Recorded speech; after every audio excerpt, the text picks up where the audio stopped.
Dunk. How's it going, guys, gals, and non-binary pals? Infail here with my singing barbarian. Yeah, I know that's probably the most meta character I've ever started with in all 10 seasons, but I digress. Anyway, it's been a really nutty season, I must say. It's crazy. I never thought it would start so well.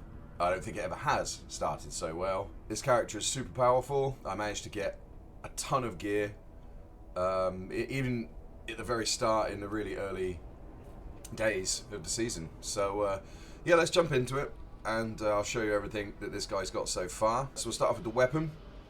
Session staff. I tried this because Crazy Ivan in closed beta was using it on a summoning druid, and the weaken casting just kept everything so safe. I'll just do a quick example of that. So we'll pretend that, you know, Eldrick is crazy damaging. If I'm casting over here like this and I point my cursor, as you can see just then, when I was pointing the cursor, wherever the cursor is, there you go, perfect example, the weaken kicks out. So if you jump into a pack of enemies here in like the Throne of Insanity map, and over here is a pack of Might Archers, and you just, as you're spamming and killing, as you see it popped up there, they're weak now, so they're doing way less damage to hit you. Oh, and by the way, I'm crafting barbarian helmets, so I'm definitely taking that. Benefits of recording. Anyway, so yeah, I mean, it's got monster stats. I rolled really well, luckily. 25% increased max life and 69 memes on the res, as you can see. It's amazing. I hope the devs don't change it in any way. It's just a fantastic staff. That 60% faster hit recovery is fantastic for breakpoints.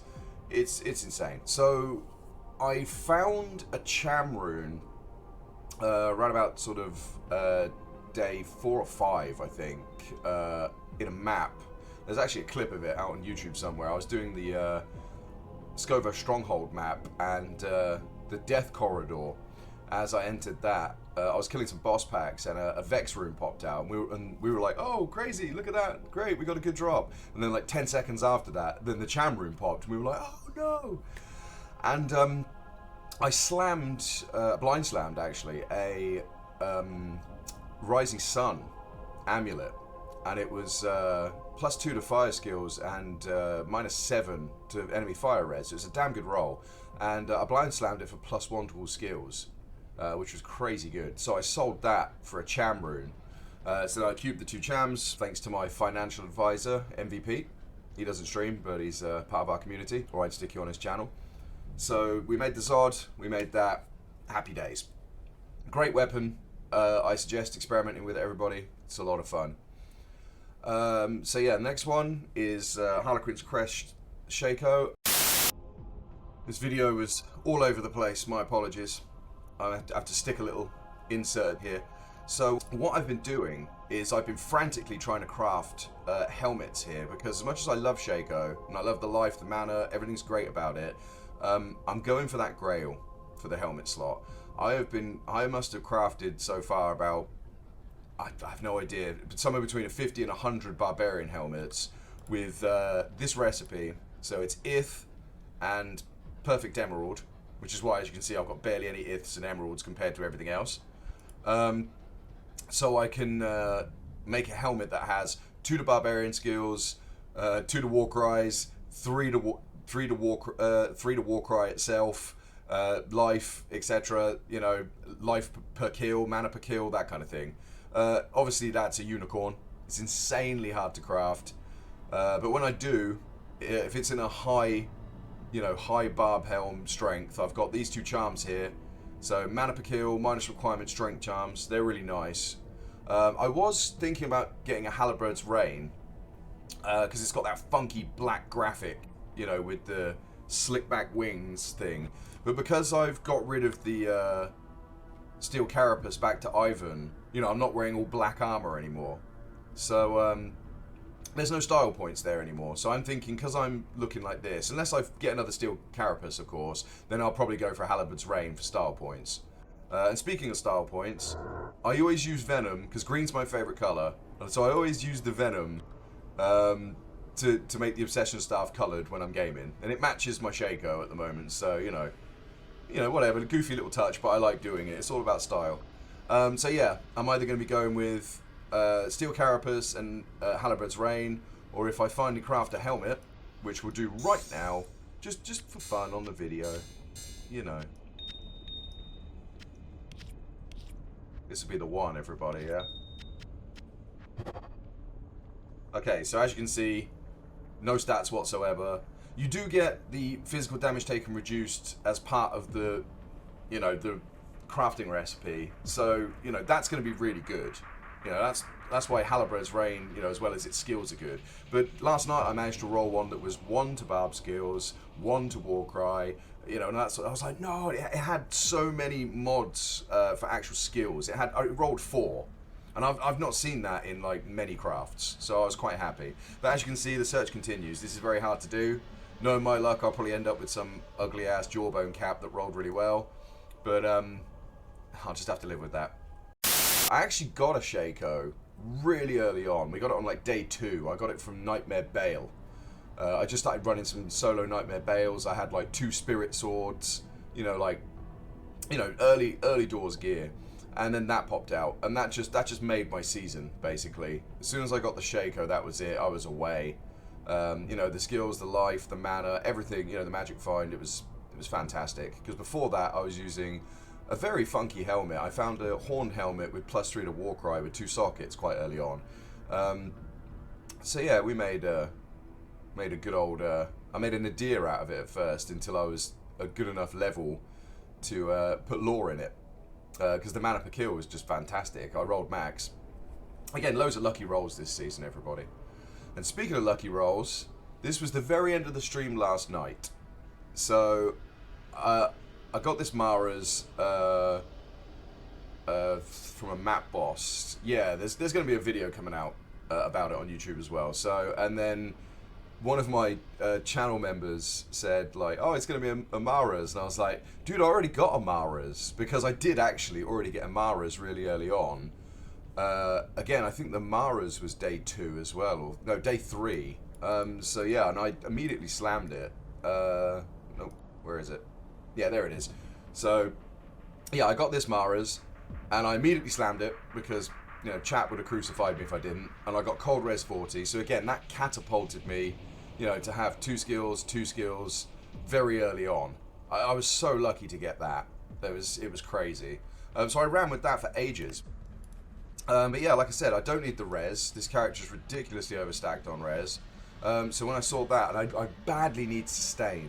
My problem in maps is I have a crazy big life pool, you know, reasonable mana pool, but I have very little sustain. But we'll get on to that in a minute. So we got the Mara's, insane. I had some... I'm going to pull these off because I'm in the way as usual.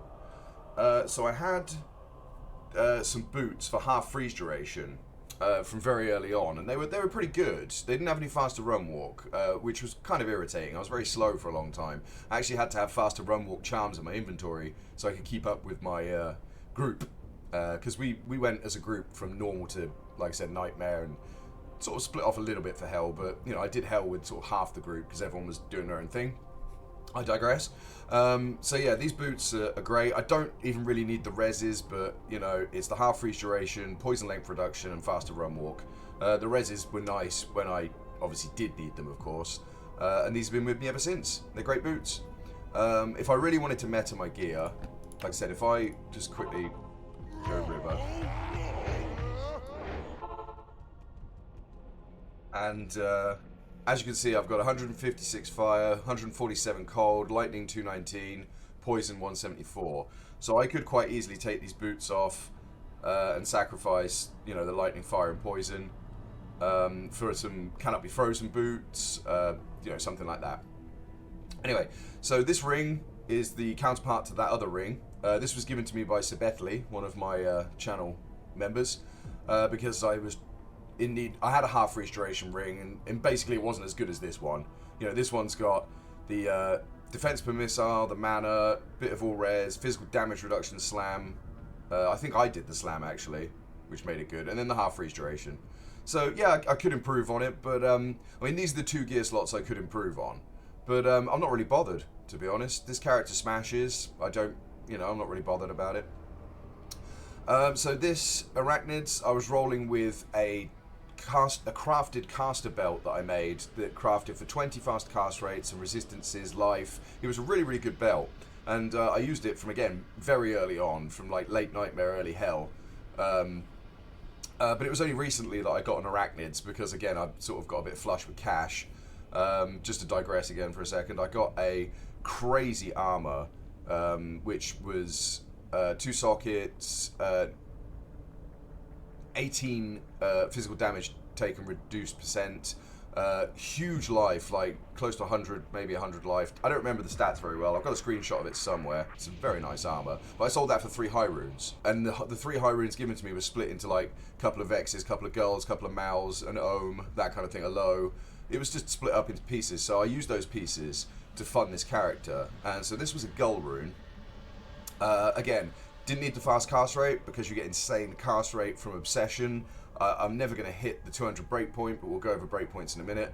So I was happy for it to just be 10 fast cast rate, replenish life 16. I think maybe I paid less than a gold for this actually because it was a cheap roll. No one wants replenish except me. Yeah, so cheap one.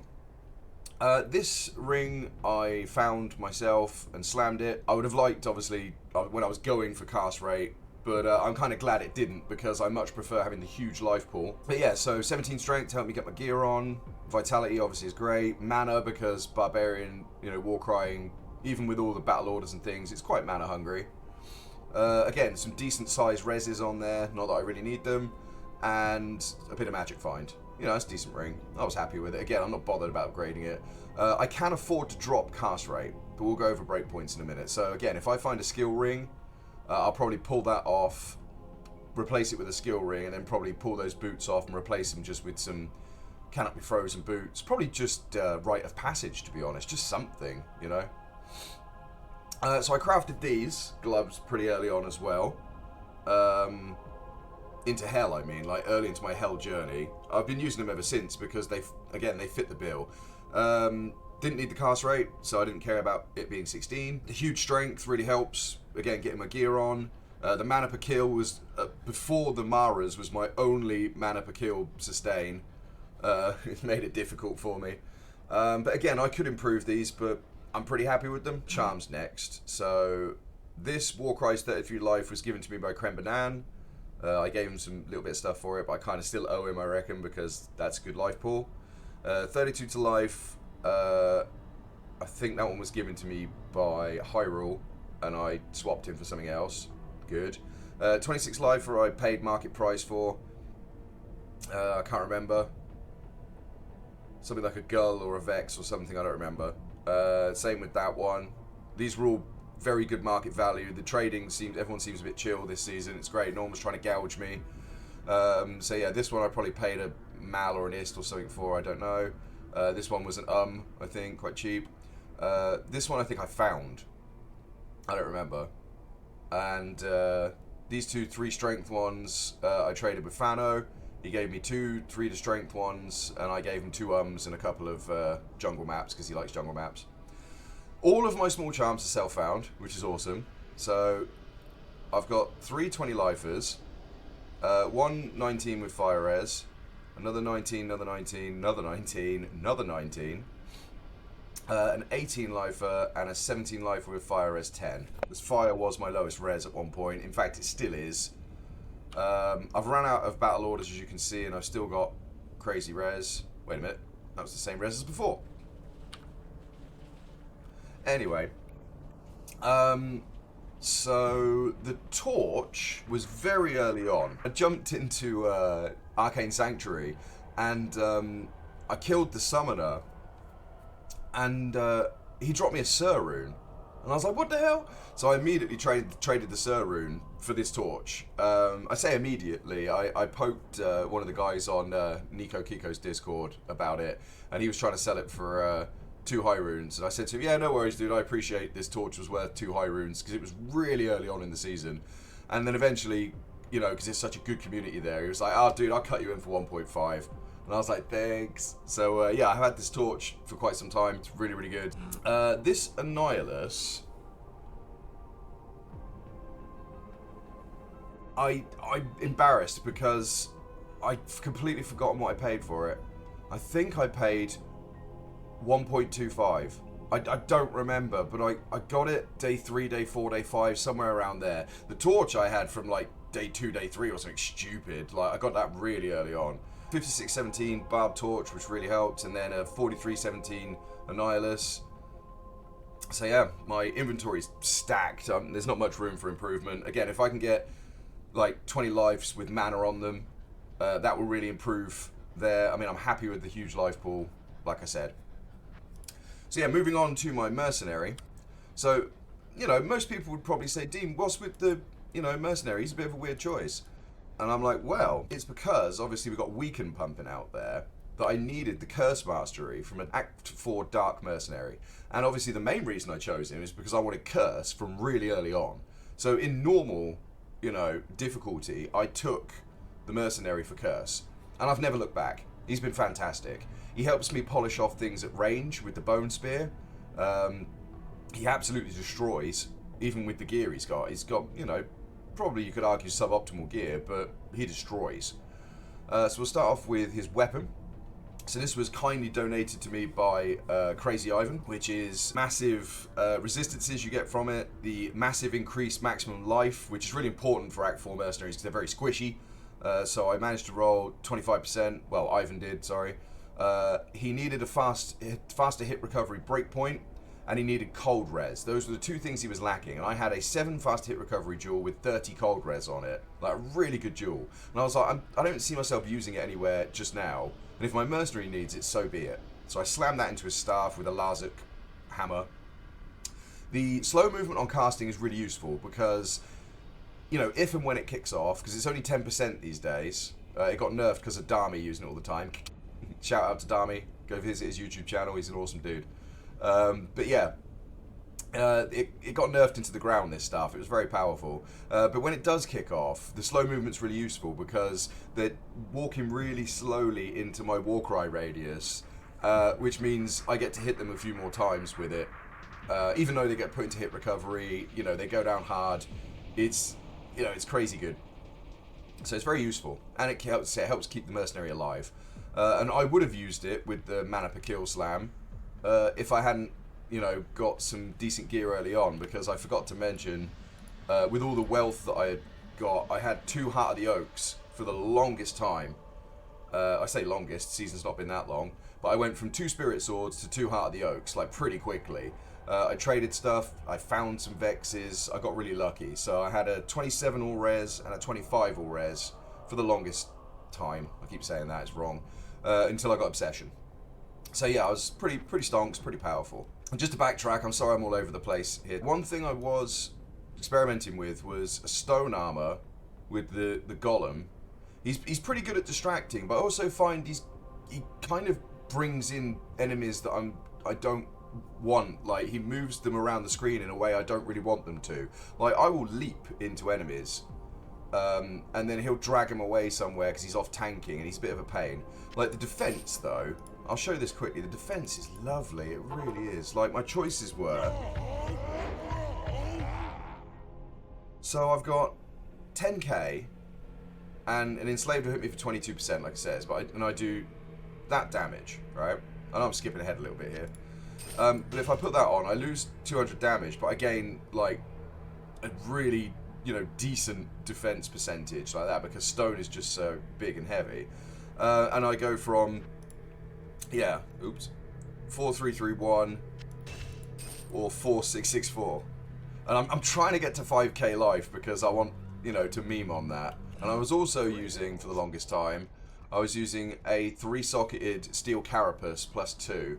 Because that gave me huge defense as well, and it looked awesome because we, you know, black armor and big, thick, chunky black armor looked really cool. But yeah, I had to give that back to Crazy Ivan because we found it together. He won the roll. I slammed it for him on stream. It's rolled 3 sockets. It's really, really good. But I borrowed it for a bit, and now he's using it again. So, oh well. Anyway, back to the mercenary. So I think Sabetli gave me this because he didn't want it, so I slammed it because he said, "What would I do with an Eth1?" So I slammed it and got fire res, and like hell, I'll chuck that on my Merc. And again, he needed faster hit recovery, so I put a Shale in there. He's wearing Spirit Shroud for faster cast rate, and most importantly, cannot be frozen, because I found these War Trabs, and because they were F, obviously I didn't want to put them on a character, so I put them on the Merc. They slammed nicely with the max fire res, helps keep Mercenary alive in fire situations, but I did have cannot be frozen boots on him there, so I obviously had to swap it out here for here, and that was fine. This was the other faster cast rate belt, because there's a YouTube video of me crafting two belts at the same time, and they both came out 20 faster cast rate with decent mods. This was the lesser of the two, so it went on the Mercenary.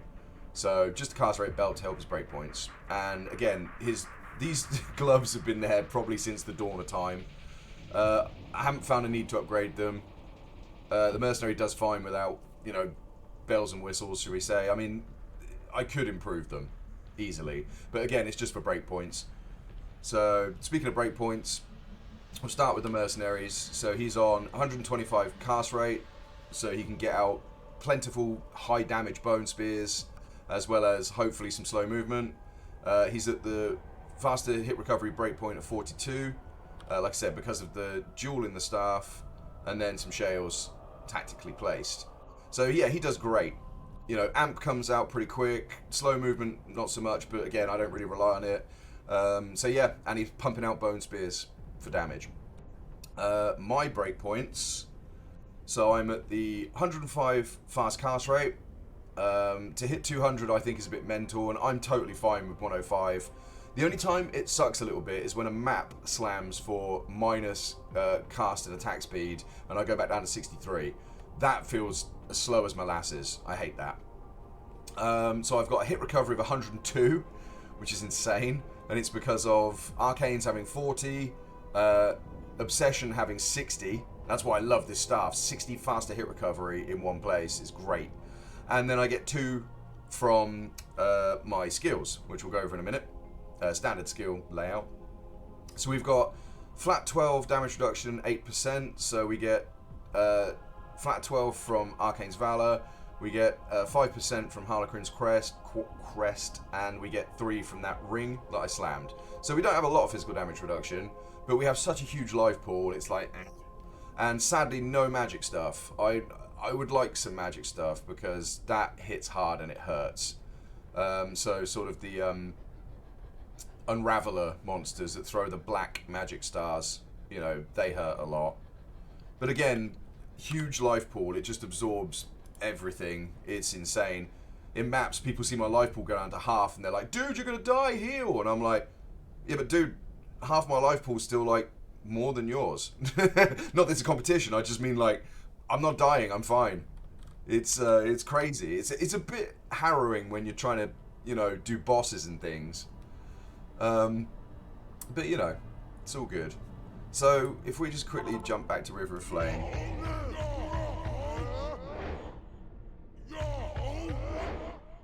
So yeah, we're back to Pandemonium. So as you can see, we got crazy cap res, which means I have done Uber Tristram with this character. It was fine. There's a video coming out about that this weekend that I'll do. I do Uber Ancients, fine. I've done every map, it's fine. Some things are more rippy than others. Some things you do have to, watch out for. Quick look at skills. So I've got 1 point into leap attack and the 2 prerequisites. So I have leap attack on this, so, I'll leap into a pack. Got battle cry there, and then bam, bam, bam. So that's the only thing in the combat tree, because obviously you're a singer. Masteries, these are all 1 point wonders, as usual. Yeah, I'd love to put more into combat reflexes, iron skin and things, but you don't really need iron skin all that much, because monsters get put into, recovery at that radius. So, and if you're doing enough damage, you shouldn't need the iron skin, because they'll die before they hit you. That's just my philosophy on it. Combat reflexes is always nice, but again, because you've got so much in the Warcry tree, I'd much rather pump like battle orders, because it's a synergy to your Warcry damage as well as just giving you life. But also, more importantly, everyone else is getting life. Your party, your minions, you know, everything. So yeah, really, really good. So standard setup, you know, you max Howl, because it's one of the best synergies for Warcry. Obviously max Warcry, max Battlecry, because, you know, physical damage resistance minus 38% breaks everything when he curses. Sometimes I'll run into a stone skin monster that's super like, oh god, and he hasn't cast curse yet. But this is where we have the backup. On Switch I have Spell Steal, as usual. We all know I'm a big fan of Spell Steal. So if I was doing this right, I'd log into a map, I would do that, and then I'd switch and make sure my amp and my blink were on, teleport into a pack if I need it, or over a wall. Most of the time you can get away with just leap. You know, there's a lot of people that say, oh, you need Enigma for this, and I'm like, I disagree. You know, a Spell Steal just to teleport around those areas is enough, because leap has a massive distance. See, you can leap around maps and you're still pretty damn fast. But again, that's just my philosophy. So that's the skill tree. And I've pretty much described gameplay already, so, you know, it's a singer Barb. It's nothing new. You know, but speaking of that, there will be memes coming out soon. This is, like I say, quite meta for me. So, we can smash anything with it. That's pretty much it, really. So, yeah. Good luck. Stay safe. Happy hunting. And let the bear runes be with you. Alright, take care.